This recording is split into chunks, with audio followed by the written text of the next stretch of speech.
Demokrasi. Apa sih demokrasi itu? Sebagai seorang warga negara Republik Indonesia, kita sering mendengar istilah demokrasi tersebut diucapkan atau ditulis, tapi mungkin kita juga masih belum paham sebenarnya demokrasi itu apa. Nah, pada video kali ini, Asal Jeplak akan menjelaskan mengenai apa asal kata dari demokrasi, apa sih pengertian demokrasi menurut para tokoh, sedikit sejarah mengenai demokrasi, ciri-ciri pemerintahan yang menganut sistem demokrasi, apa saja prinsip demokrasi, apa saja jenis dan macam-macam demokrasi, apa sih kelebihan dan kekurangan dari demokrasi, dan negara-negara mana saja yang menganut sistem demokrasi tersebut.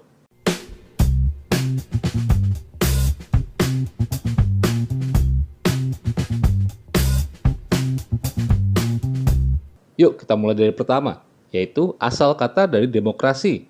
Demokrasi berasal dari kata demos dan kratos, di mana demos sendiri berarti rakyat dan kratos berarti kekuatan, yang kalau digabungkan artinya harfiah sekali, yaitu kekuatan rakyat.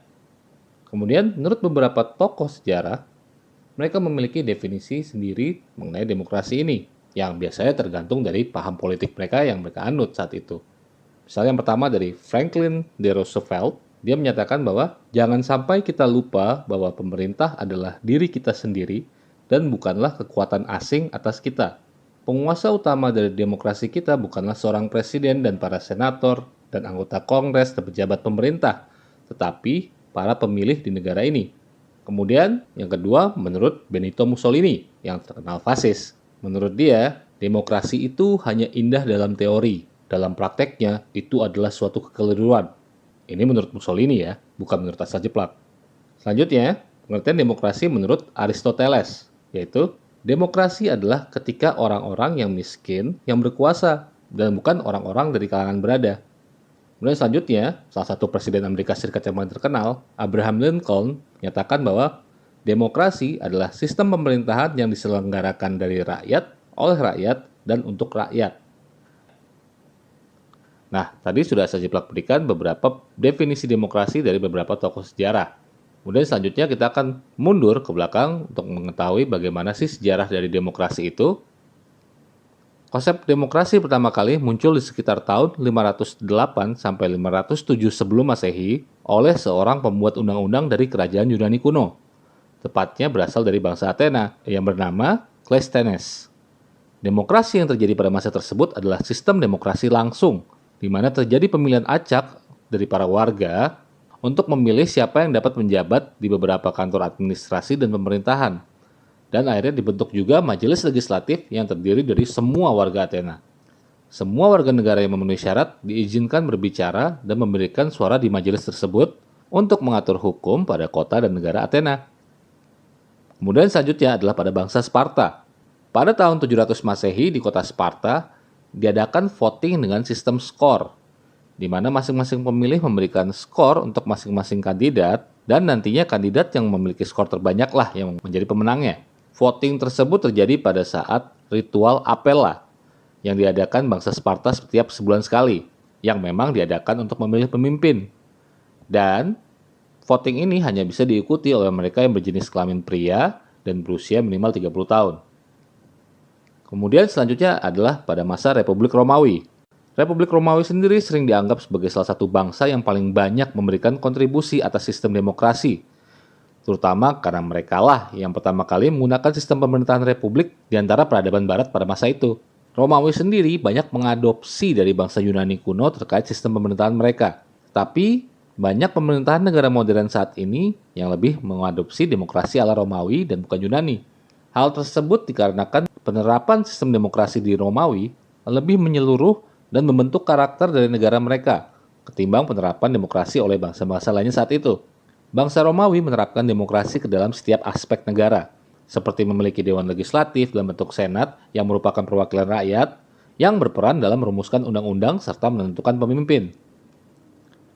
Sistem perwakilan tersebut saat ini lebih dikenal dengan nama demokrasi perwakilan, alias representative democracy. Kemudian kita menuju abad pertengahan. Di zaman ini, banyak bermunculan sistem pemilihan suara, meskipun tidak berskala nasional, dan hanya dilakukan oleh sebagian kecil dari masyarakat saja. Beberapa contohnya seperti yang pertama, pemilihan Gopala oleh kasta atas di Bengal, kemudian pembentukan Persemakmuran Polandia-Lituania, kemudian voting terjadi di beberapa city-state atau negara kota dari Italia abad pertengahan seperti Venesia, kemudian ada namanya sistem tuata di Irlandia abad pertengahan awal, kemudian ada juga pemilihan Khalifah Utsman bin Affan menggunakan sistem eleksi, dan banyak lagi yang lainnya. Salah satu peristiwa yang cukup penting bagi perkembangan demokrasi di kebudayaan Barat adalah pada saat Inggris membuat perjanjian Magna Carta pada tahun 1215. Perjanjian yang dibuat antara Raja John dengan pihak gereja tersebut berisikan persetujuan raja untuk melindungi hak-hak gereja dan para bangsawan yang kemudian disetujui oleh perwakilan bangsawan yang terdiri dari 25 orang. Bentuk awal dari parlemen di Inggris ini semakin menguat pada tahun 1265. Yang dinamakan Parlemen Simon de Montfort, di mana Montfort mengumpulkan perwakilan dari berbagai kalangan, meskipun masih belum melibatkan rakyat. Kemudian, di Amerika Utara, pemerintahan dengan bentuk perwakilan terbentuk di Jamestown, Virginia, dengan dipilihnya Majelis Burgesses yang ada sebelum Majelis Umum Virginia pada tahun 1619. Kemudian di Amerika Utara juga, kaum Puritan Inggris yang bermigrasi sejak tahun 1620 mendirikan koloni-koloni di New England yang pemerintahan daerahnya bersifat demokratis dan kemudian pada akhirnya mendorong perkembangan demokrasi di Amerika Serikat secara keseluruhan. Namun karena pada waktu itu Amerika Serikat belum merdeka dan menjadi satu negara, meskipun majelis-majelis daerah memiliki sedikit kekuasaan, otoritas mutlaknya tetap dipegang oleh raja dan parlemen Inggris. Nah, selanjutnya kita beralih ke zaman modern. Bangsa pertama dalam sejarah modern yang mengadopsi konstitusi demokrasi adalah Republik Korsika pada tahun 1755.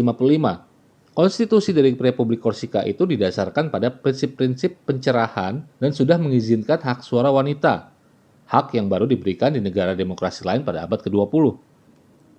Pada tahun 1789, Prancis pasca revolusi mengadopsi Deklarasi Hak Asasi Manusia dan Warga Negara, dan Konvensi Nasional dipilih oleh semua warga negara pria pada tahun 1792. Transisi abad ke-20 menuju demokrasi liberal muncul dalam serangkaian gelombang demokrasi yang diakibatkan oleh perang, revolusi, dekolonisasi, agama, dan kondisi perekonomian.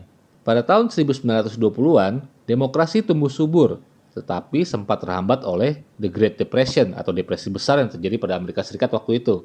Bahkan negara-negara di Amerika Latin dan Asia langsung berubah ke sistem kekuasaan mutlak, kediktatoran. Fasisme dan kediktatoran terbentuk di Jerman dengan Nazinya, kemudian Italia, Spanyol, dan Portugal. Serta ada juga rezim-rezim non-demokratis yang ada di Baltik, Balkan, Brazil, Kuba, Cina, dan Jepang. Selanjutnya pada tahun 1960, banyak negara yang sudah menggunakan sistem demokrasi, meski sebagian besar penduduk dunia tinggal di negara yang melaksanakan pemilihan umum terkontrol dan bentuk-bentuk pembohongan lainnya, terutama di negara-negara komunis dan bekas koloninya. Kondisi ekonomi yang memburuk pada tahun 1980-an disertai dengan ketidakpuasan atas penindasan dari Soviet menjadi faktor runtuhnya Uni Soviet yang menjadi tanda berakhirnya Perang Dingin dan mulainya demokratisasi dan liberalisasi dari bekas negara-negara di Blok Timur. Kebanyakan negara-negara yang baru menganut demokrasi ini, yang sukses secara geografis dan budaya dalam menerapkan demokrasi tersebut, terletak di area Eropa Barat. Mereka sekarang umumnya menjadi anggota atau calon anggota Uni Eropa. Dan bahkan, Rusia setelah runtuhnya Uni Soviet beralih menjadi negara republik dan menganut sistem demokrasi. Meskipun sejumlah peneliti menganggap Rusia itu bukanlah demokrasi sejati dan lebih mirip kediktatoran. Tren liberalisasi dan demokrasi ini menyebar ke beberapa negara di Afrika pada tahun 1990-an, termasuk Afrika Selatan. Kemudian juga menular ke daerah-daerah lainnya, seperti di negara kita sendiri, di Indonesia, yang terjadi pada tahun 1998 menandakan mulainya era reformasi. Kemudian ada juga revolusi bulldozer di Yugoslavia, revolusi mawar di Georgia, revolusi oranye di Ukraina, revolusi Cedar di Lebanon, revolusi tulip di Kirgistan, dan revolusi Yasmin di Tunisia. Menurut Freedom House, pada tahun 2007 terdapat 123 negara demokrasi elektoral yang sudah naik dari jumlahnya tadinya cuma 40 pada tahun 1972. Kemudian menurut World Forum on Democracy, jumlah negara demokrasi elektoral mencapai 120 dari 192 negara di dunia dan telah mencakup 58,2% dari penduduk dunia. Pada saat yang sama, negara-negara demokrasi liberal yang dianggap oleh Freedom House sebagai negara yang bebas dan menghormati hukum dan HAM berjumlah 85 dan mencakup 38% penduduk dunia. Dan kemudian pada tahun 2010, Perserikatan Bangsa-Bangsa atau PBB menyatakan tanggal 15 September sebagai Hari Demokrasi Internasional. Kemudian selanjutnya, bagaimana sih ciri-ciri suatu pemerintahan yang menganut sistem demokrasi? Suatu sistem pemerintahan bisa disebut sebagai demokrasi apabila memiliki ciri-ciri sebagai berikut. Yang pertama adalah ciri konstitusional, yang merupakan ciri-ciri demokrasi yang berkaitan dengan kehendak, kepentingan, maupun kekuasaan rakyat yang ditegaskan ke dalam konstitusi maupun undang-undang yang berlaku di negara tersebut. Jadi maksudnya, konstitusi dalam suatu negara demokrasi harus berisikan kepentingan rakyat. Kemudian yang kedua, ciri perwakilan, yaitu merupakan ciri-ciri demokrasi yang berkaitan dengan kedaulatan rakyat yang diwakilkan oleh sejumlah orang yang telah dipilih oleh rakyat itu sendiri. Kemudian selanjutnya, ciri pemilihan umum, yaitu merupakan ciri-ciri demokrasi yang berkaitan dengan kegiatan politik untuk memilih suatu pihak dalam pemerintahan atau suatu pihak yang akan memerintah. Kemudian, ciri kepartaian, yang merupakan ciri-ciri demokrasi yang berkaitan dengan partai menjadi sarana atau media sebagai bagian dalam pelaksanaan sistem demokrasi. Selanjutnya adalah ciri kekuasaan, yang merupakan ciri-ciri demokrasi yang berkaitan dengan adanya pembagian kekuasaan dan pemisahan kekuasaan. Kemudian yang terakhir adalah ciri tanggung jawab, yaitu merupakan ciri-ciri demokrasi yang berkaitan dengan tanggung jawab dari pihak yang telah terpilih. Jadi, pihak yang telah terpilih dan akhirnya berkuasa tidak bisa seenaknya begitu saja. Mereka harus bertanggung jawab kepada rakyat dan harus mengutamakan kepentingan rakyat yang sudah tertuang dalam konstitusi. Apa sih prinsip dari demokrasi itu sendiri? Apapun bentuk sistem pemerintahan, biasanya selalu memiliki prinsip-prinsip dasar yang dipegang teguh sebagai patokan akan keberhasilan dari sistem tersebut. Nah, dalam sistem pemerintahan demokrasi, prinsip-prinsip yang ada dan harus diperhatikan oleh pemerintahan yang ingin menganut sistem ini adalah sebagai berikut. Yang pertama, kedaulatan rakyat. Kemudian, pemerintahan berdasarkan persetujuan dari yang diperintah, yaitu rakyat. Kemudian, kekuasaan oleh mayoritas. Selanjutnya, hak-hak dari minoritas. Kemudian, adanya jaminan hak asasi manusia. Pemilihan yang bebas, adil, dan jujur. Kemudian, persamaan di mata hukum, alias tidak membeda-bedakan. Selanjutnya, proses hukum yang wajar. Kemudian, pembatasan pemerintah secara konstitusional, yang maksudnya di sini adalah tidak memungkinkan suatu pemerintahan berubah menjadi suatu diktator. Misalnya seperti itu. Kemudian, adanya pluralisme sosial, ekonomi, dan politik. Dan yang terakhir, prinsip dari demokrasi adalah adanya nilai-nilai toleransi, pragmatisme, kerjasama, dan juga mufakat. Demokrasi sendiri tidak hanya ada satu macam, ada berbagai jenis dan macam-macam demokrasi, yang antara lain adalah sebagai berikut. Yang pertama adalah bentuk mendasar dari demokrasi, yaitu demokrasi langsung, kemudian demokrasi perwakilan atau representatif, kemudian demokrasi parlementer, kemudian demokrasi presidensial, dan kemudian demokrasi campuran. Demokrasi sendiri juga memiliki bentuk lain, misalnya sebagai berikut. Yang pertama, monarki konstitusional, yaitu suatu negara kerajaan yang juga memiliki suatu parlemen. Jadi, suatu kerajaan yang menganut monarki konstitusional tidak lagi bisa memerintah secara absolut, tapi harus mengikuti konstitusi atau undang-undang yang berlaku yang telah disepakati bersama. Kemudian bentuk lain demokrasi lainnya adalah republik, yaitu seperti yang diterapkan di negara kita ini. Kemudian ada juga demokrasi liberal, kemudian ada juga sosialis, anarkis, sortition atau urutan, yang artinya pengambil keputusan alias pemimpin dipilih secara acak. Kemudian konsosiasional, yang berarti demokrasi yang kekuasaannya dibagi-bagi. Kemudian ada juga demokrasi konsensus, supranasional, demokrasi inklusif, politik partisipatif, kemudian demokrasi kosmopolitan atau demokrasi global, kemudian demokrasi kreatif, dan demokrasi terpimpin. Tentunya suatu sistem pemerintahan tidak ada yang sempurna, termasuk demokrasi itu sendiri. Nah, selanjutnya Asa Jeplak akan memberikan apa saja sih kelebihan dan kekurangan dari sistem pemerintahan demokrasi tersebut. Suatu sistem pemerintahan yang berhasil diterapkan di suatu negara belum tentu tepat untuk diadaptasi oleh negara lain. Dan itu memang benar adanya, karena dari setiap sistem pemerintahan selalu ada kelebihan dan kekurangannya. Jadi, kelebihan demokrasi itu apa saja? Yang pertama, demokrasi akan lebih adil karena memungkinkan orang-orang yang tinggal di suatu negara memutuskan siapa yang akan memimpin atau memerintah mereka. Pemilihan umum yang biasanya ada dalam negara demokrasi merupakan cara terbaik untuk menetapkan legitimasi bagi seorang pemimpin atau suatu pemerintah di dunia modern. Karena pemerintah tersebut memang dipilih oleh mayoritas rakyat, sehingga biasanya akan terjadi stabilitas politik. Kemudian kelebihan demokrasi selanjutnya adalah sebagai cara yang efektif untuk memastikan transisi yang lebih lancar ketika pemerintah dan pemimpin berubah, misalnya setelah berakhir masa kerjanya. Selanjutnya, sistem demokrasi bagus dalam memastikan keterbukaan dan mengawasi korupsi. Ini dikarenakan kelompok-kelompok politik yang saling bersaing terus-menerus berusaha mengekspos kesalahan dan kejahatan satu sama lain, terutama pemerintah yang sedang berkuasa saat itu.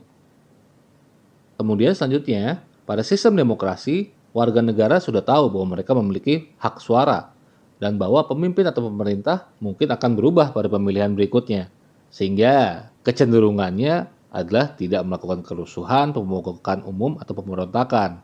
Selanjutnya, pemerintahan yang demokratis cenderung tidak akan berperang dengan negara lain. Ini karena pemerintahan yang berkuasa umumnya membutuhkan dukungan dari orang-orang yang ada di belakang mereka. Kemudian selanjutnya, demokrasi mendorong rasa memiliki pada setiap warga negaranya karena mereka merasa dapat berpartisipasi penuh dalam proses politik, yaitu dengan memiliki hak suara tersebut. Nah, selanjutnya, apa saja sih kekurangan dari demokrasi? Ada beberapa kekurangan demokrasi yang juga perlu kita ketahui. Jadi tidak semuanya tentang demokrasi itu adalah hal-hal yang bagus saja. Yang pertama, dikarenakan para pemimpin atau pemerintah umumnya dipilih untuk melayani masyarakat dalam jangka waktu tertentu, yaitu sekitar 4 atau 5 tahun, menjadikan biasanya pemerintah tersebut sering tidak melihat melampaui dari pemilu berikutnya atau melampaui dari masa pemerintahan mereka. Jadi kadang-kadang beberapa masalah sosial, lingkungan, dan ekonomi tidak terselesaikan karena beberapa ada yang membutuhkan solusi jangka panjang yang tidak bisa di-cover hanya dalam 5 tahun saja.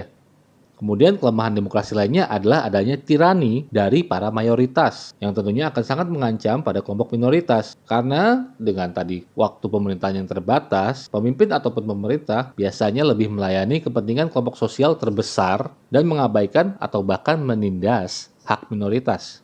Kemudian demokrasi ini sangat bergantung pada faktor sejarah dan budaya dari suatu negara.